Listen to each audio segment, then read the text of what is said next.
అన్న కొద్దిమీర కొంచెం నైన్ మీద కొద్దిమీర వేస్తుంది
వస్తున్నామా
క్యాట్ వస్తే ఏమన్నా వస్తుందా బాగానే వస్తుందా బాగానే వస్తుంది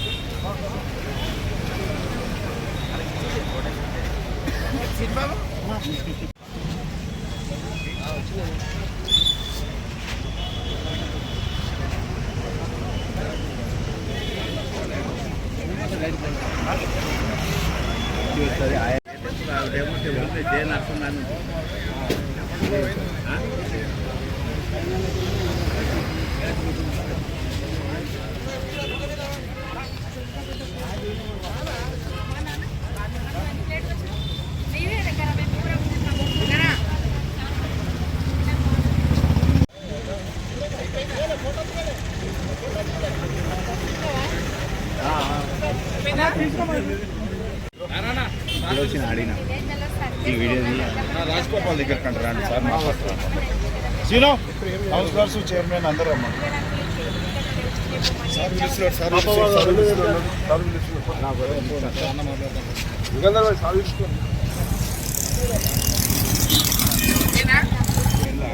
బడుగు బలహీన వర్గ జాతిలో జన్మించి వీరవనితగా ధీరవనితగా పేరుగాంచిన సాకలి ఐలమ్మ గారి 159వ జయంతిని ప్రతి పట్టణాల్లో పల్లెలల్లో ఘనంగా నిర్వహిస్తున్నాయి.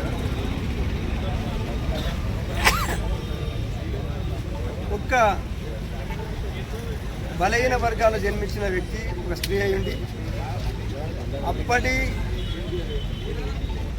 వ్యతిరేక విధానాలకు ప్రజా వ్యతిరేక విధానాలను ఎదిరించి పోరాడి నిజాం ప్రభుత్వాన్ని కానీ అదేవిధంగా గ్రామంలో ఉన్న దేశ్ముఖ్తో పోరాడి ఆ దేశ్ముఖ్ కూడా ఎన్ని ఇబ్బందులు పెట్టినా ఎన్ని బాధలు పెట్టినా ఇంతకన్నా ఎక్కువ నాకేమైందని ముందుకొచ్చి మా పోరాడి ప్రజల సమస్యలు చేసిన వ్యక్తి, ప్రజల తరఫున పోరాడిన వ్యక్తి, భూమి కొరకు వృత్తి కొరకు సమాజం కొరకు ఆమె ఎంతో కృషి చేశారు. ఆమె 1895 సెప్టెంబర్ 26ని జన్మించాక మన సాకలి ఐలమ్మ గుర్తింపు వచ్చింది 1985. అప్పటి నుంచి ఆమె సేవలు గుర్తించుకున్నారు. ఆమె ధీరత్వానికి ఆమె చేసిన ప్రజల క్షేమ కొరకు పోరాడే విధానాన్ని సాగించుకుంటూ అదేవిధంగా 2022లో తెలంగాణ ప్రభుత్వం ఆమె జయంతిని ప్రభుత్వ పరంగా నిర్వహిస్తారు. కాబట్టి అటువంటి ఆ సాకలి ఐలమ్మ గారు పురుషులకే కాకుండా స్త్రీలకు కూడా మన ఆదర్శమూర్తి. కాబట్టి అటువంటి మహానుభావులు మంచి వ్యక్తిత్వం గల అంటే కారణజన్మలు అప్పుడప్పుడు జన్మించి సమాజాన్ని సగతించాలని కోరుతున్నారు. 129వ జయంతి సందర్భంగా సాకలి ఐలమ్మ మరి ఆమె పేద కుటుంబంలో జన్మించి పోరాటంలో ఎంతో మరి తెలంగాణ మన ప్రభుత్వానికి ఎంతో పూర్తిని తెచ్చిన మరి సాకలి ఐలమ్మ గారు మరి ఆమె జయంతి సందర్భంగా ఆమె ఆశయాలను అందరూ కూడా స్మరించుకుంటూ మరి అదేవిధంగా సాకలి ఐలమ్మ ఆశయ రూపంగా అందరూ నడవాలని మరి సాకలి ఐలమ్మ జయంతి సందర్భంగా అందరికీ కూడా ధన్యవాదాలు.